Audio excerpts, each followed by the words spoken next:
Mars heart presents रक्त part 2।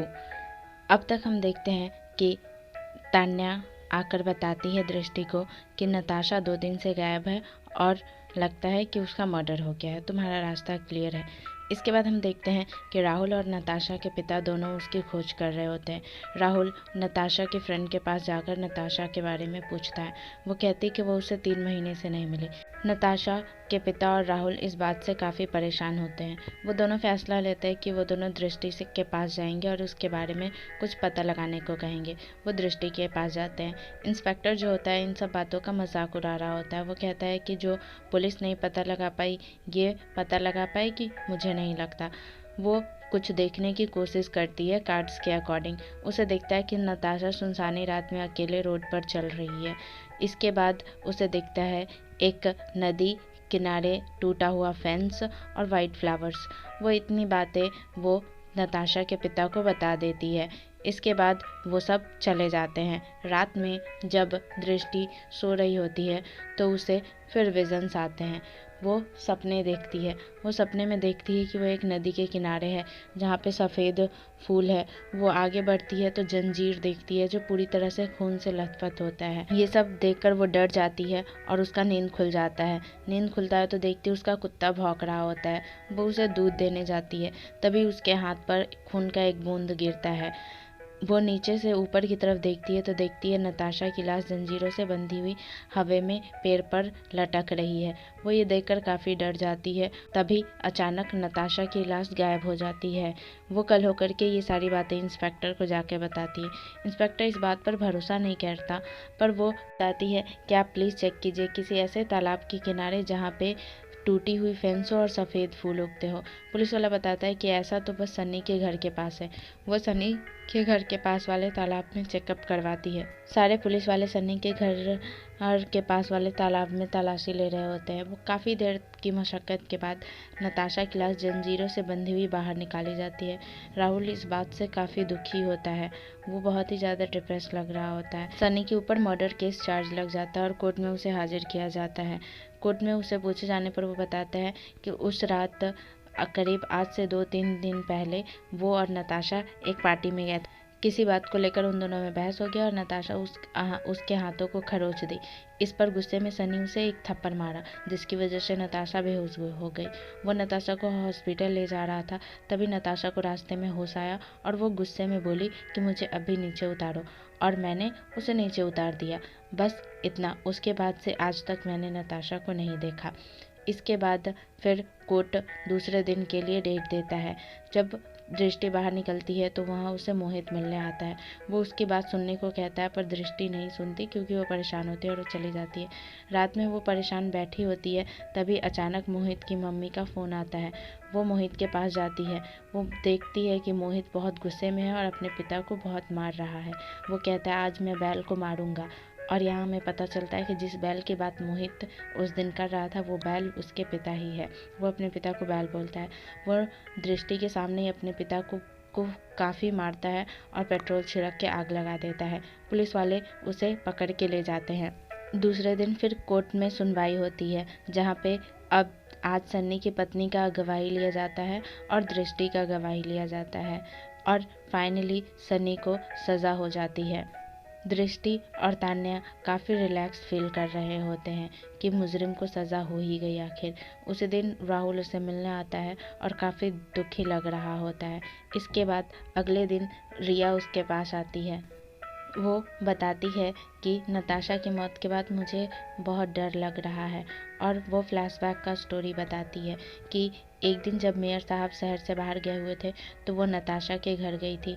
वहाँ पे वो सन्नी को नताशा के साथ देखी। सन्नी के जाने के बाद वो नताशा से जाकर के पूछती है कि तुम सन्नी को जानती हो या नहीं, तुम सन्नी के पीछे क्यों पड़ी हो, मैं उसकी पत्नी हूँ, तुम उसका पीछा छोड़ दो। तभी दृष्टि को विजन्स आते हैं और ऐसा लगता है कि नताशा उसका गला दबा रही है। वो डर के उठ जाती है और रिया को वहाँ से जाने बोलती है।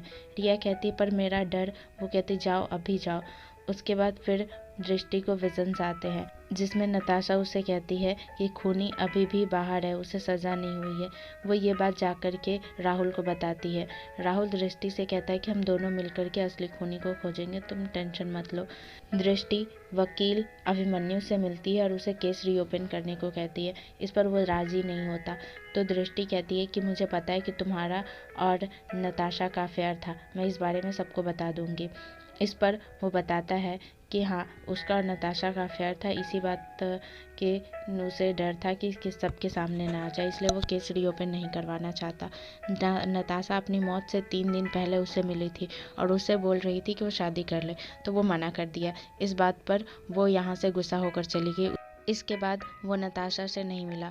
एक ही बार नताशा की मौत की खबर आई, तभी राहुल वहाँ आ जाता है और वो दृष्टि को वहाँ से चलने को कहता है। दृष्टि उसे कहती है कहीं अभिमन्यु खूनी तो नहीं। राहुल कहता है कि नहीं, मैं उसे काफ़ी सालों से जानता हूँ, अभिमन्यु नताशा का खून नहीं कर सकता, वो किसी का खून नहीं कर सकता।